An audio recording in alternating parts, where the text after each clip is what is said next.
You planted the same crop as your neighbor. You used the same tractor. Your fuel bill was 600,000 yen. His was zero.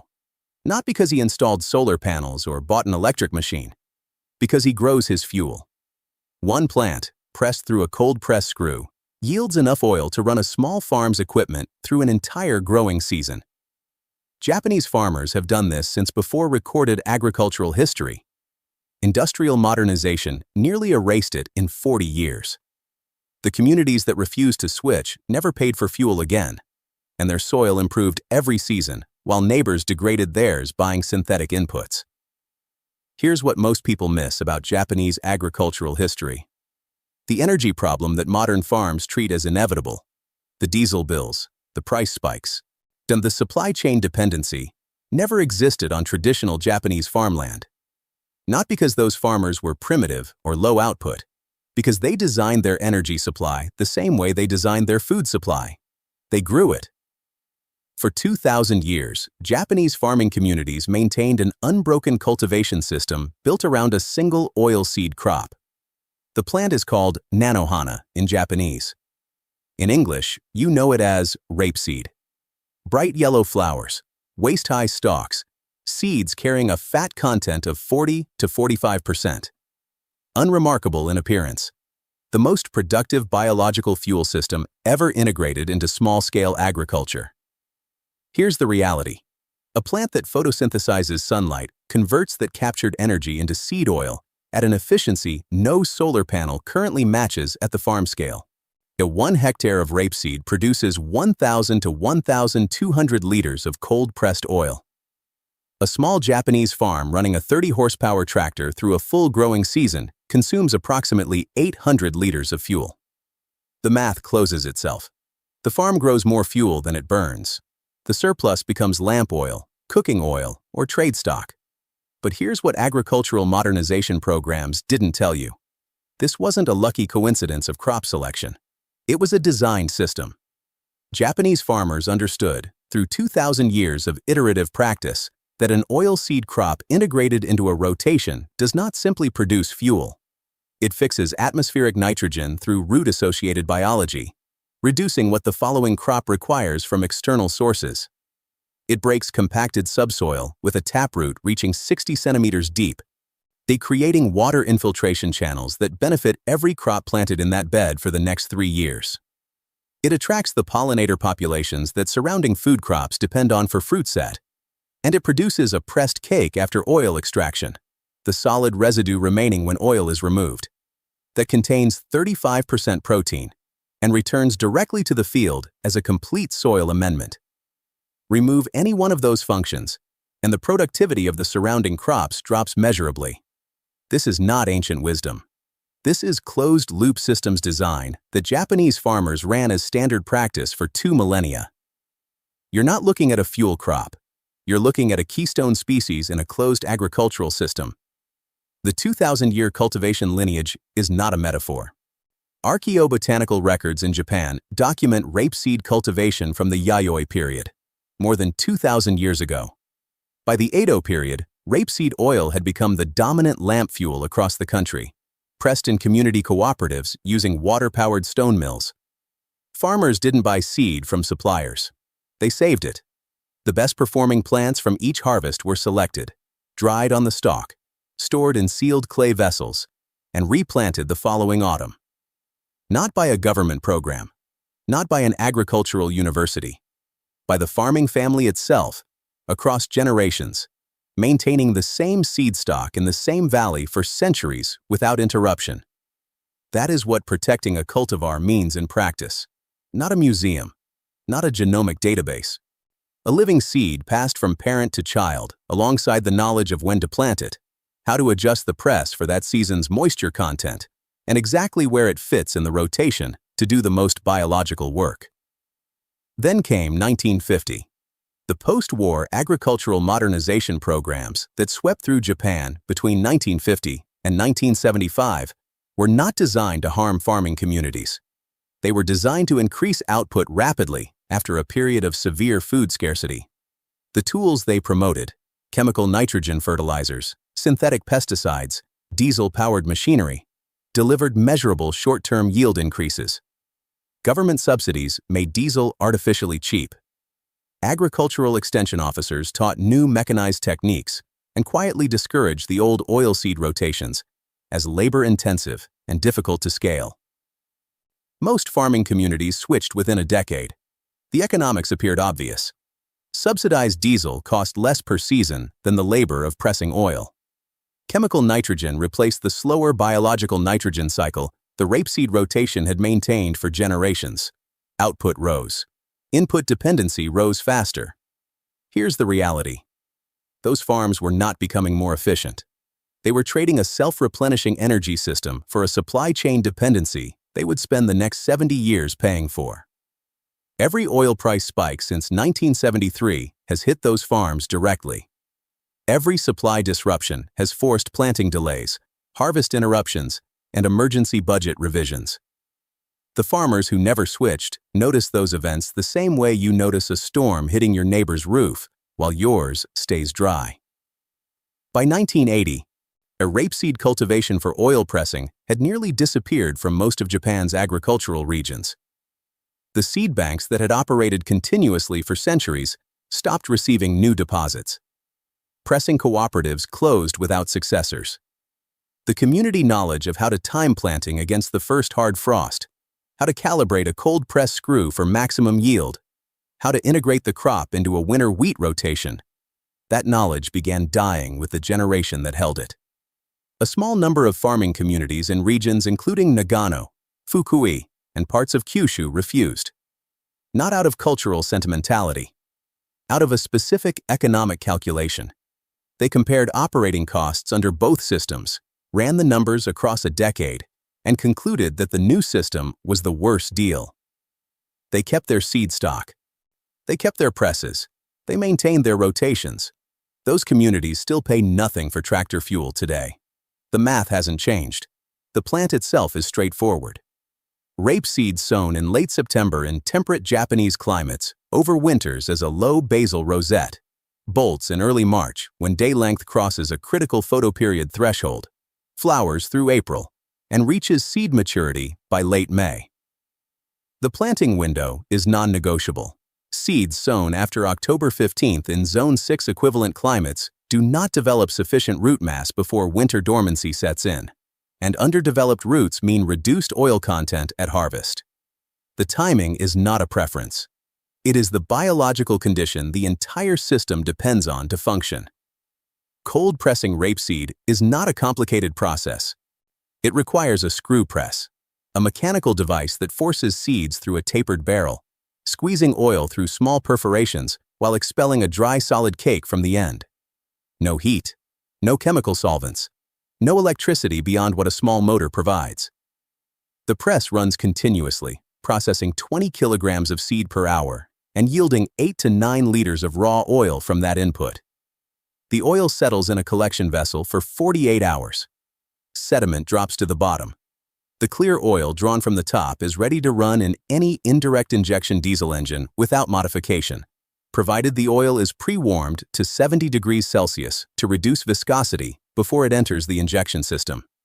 Preheating requires a heat exchanger costing approximately 15,000 yen installed once and maintained at zero ongoing cost. Here's the reality. 1 hectare of rapeseed at standard Japanese yield produces 1,100 liters of cold-pressed oil per season. A 25-horsepower farm tractor running 600 operational hours annually consumes 780 liters of diesel.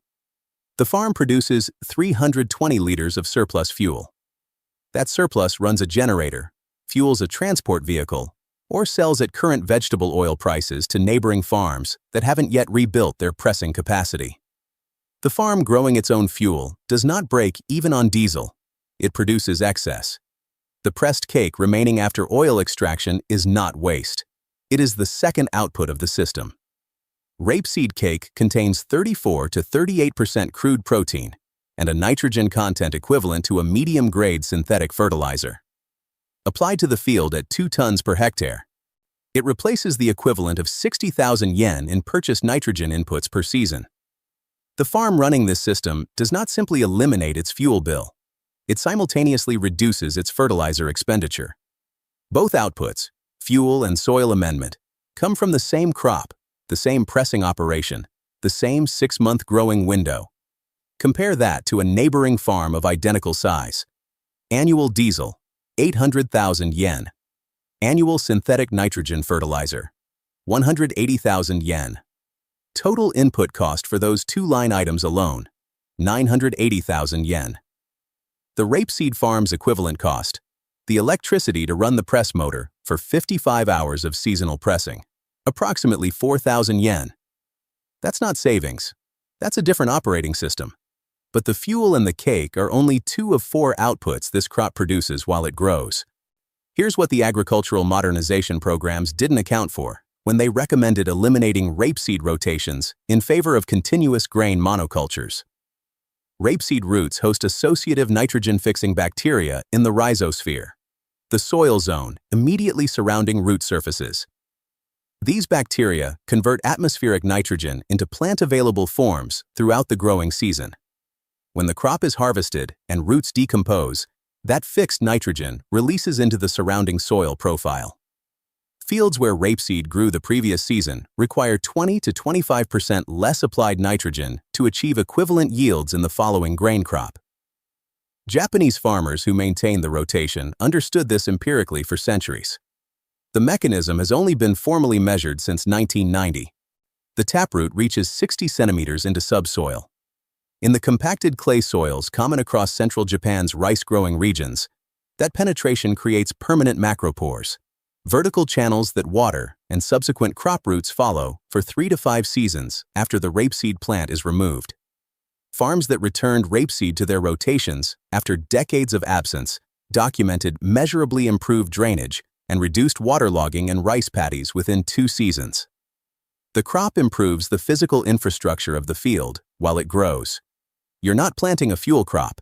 You're installing soil drainage with a plant. The flower canopy produced during April provides a third system function that monoculture analysis cannot capture. A single hectare of rapeseed in full bloom supports an estimated 40,000 to 60,000 honeybee visits per day at peak flowering. Farms within 2 kilometers of a flowering rapeseed block show fruit set improvements of 15 to 30% in apple, pear, and plum orchards during the same period. The rapeseed field is functioning as a managed pollinator refueling station for the surrounding agricultural landscape. Remove it, and the insect population it supports disperses, reducing pollination services to every neighboring farm simultaneously. The communities that preserved these functions through the modernization period did so against direct economic pressure. Subsidized diesel arrived at farm gates at prices the government held artificially low through import agreements. Though agricultural extension services measured farm productivity and gross output per hectare, without accounting for input costs or long-term soil fertility trends. Under those metrics, the modern monoculture system appeared more productive. Under a full cost accounting that included purchased inputs and soil degradation rates, the rapeseed rotation system outperformed it across every decade-length time horizon examined. The Ono district of Fukui Prefecture maintained its pressing cooperative without interruption from the Edo period through the present. Annual pressing festivals held each June draw the regional farming community together for a collective pressing event that also functions as a seed exchange, with each family selecting the best performing plants from their individual plots to contribute to the shared seed stock. This is not a heritage tourism event. It is a functional agricultural knowledge transfer system that has operated continuously for centuries, keeping cultivar selection, pressing technique, and rotation timing current across the community. The Nagano highland communities maintained a different adaptation, a shorter season rapeseed variety developed over generations for higher altitude conditions, where the standard lowland variety cannot reliably set seed before early autumn frosts. That variety exists nowhere in any commercial seed catalog. It exists in the clay storage vessels and envelope collections of approximately 40 farming families who have selected it continuously since the Meiji period. The variety is not registered. It has no formal name outside the local dialect term those families use.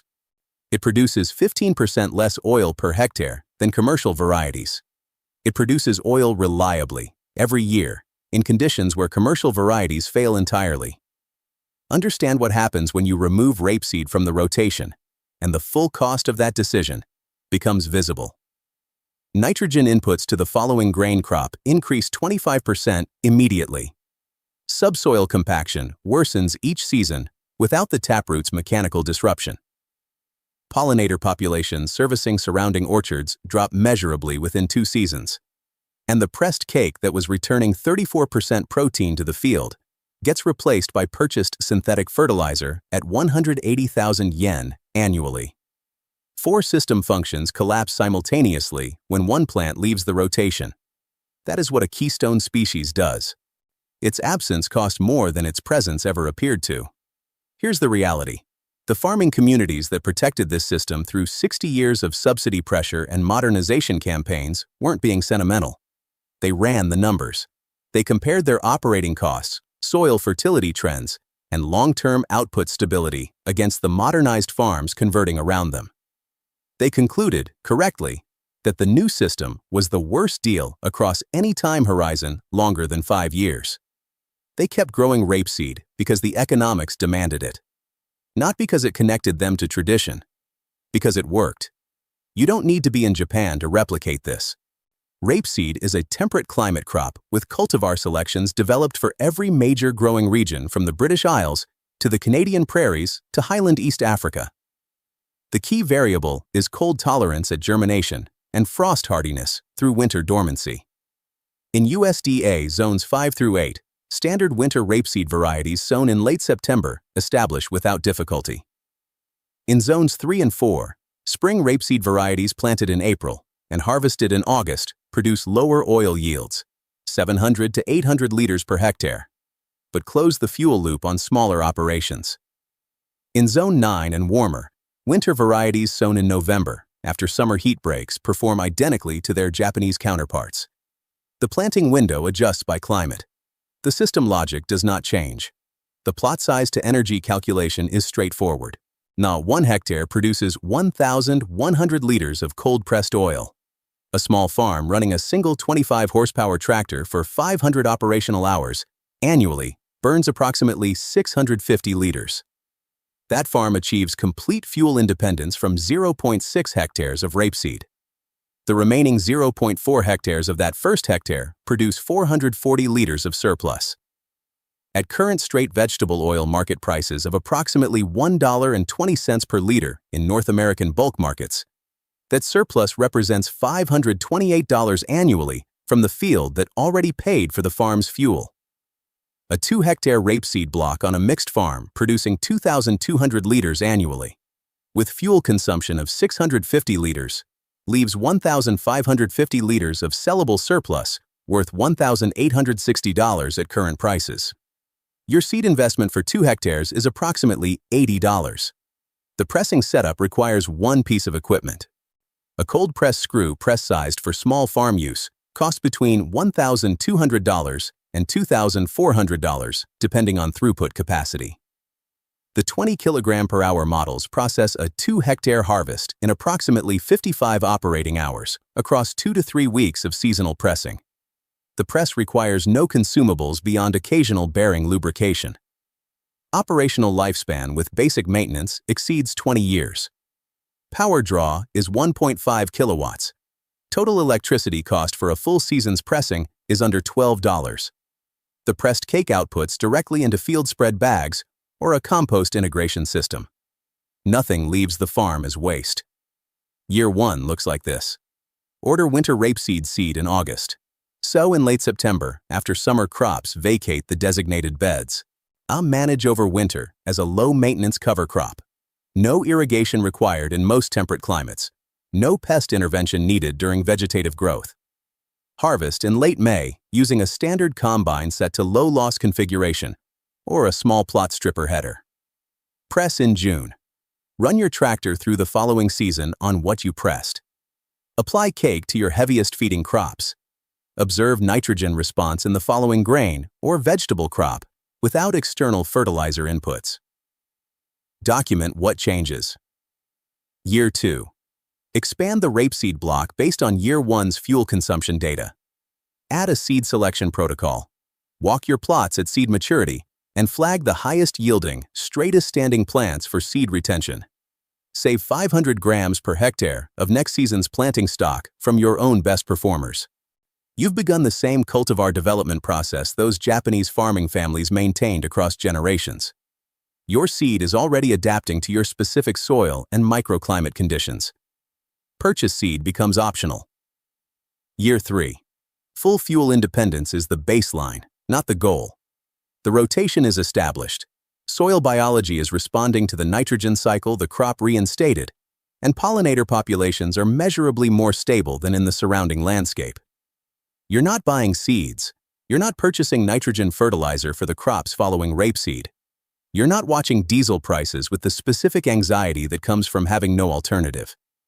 Your input cost for fuel and associated fertility has dropped from whatever it was to a pressing electricity bill of under $12 per season. The financial close is simple. A farm spending $3,200 annually on diesel and $800 on nitrogen fertilizer for fields that could support a rapeseed rotation is spending $4,000 on inputs this system produces internally. Seed investment in year 1 is $80. Press acquisition is a one-time capital expense repaid in full within the first season of operation. From year 2 forward, the system is self-funding and self-seeding. Order seed this August. Designate your rotation beds in September. Sow before October 10th in Zone 6. Press in June. Run your equipment through the following year on what you grew. By year 3, the nitrogen cycle is closed. The pollinator corridor is established. Your seed stock is locally adapted, and you are operating a parallel energy system that no supply chain interruption, no price spike, and no government policy decision can reach. This isn't a farming technique. It's a parallel energy system that insulates you from every fuel price event you've watched affect your operation for the last decade. Grown from $80 worth of seed and 2,000 years of proof.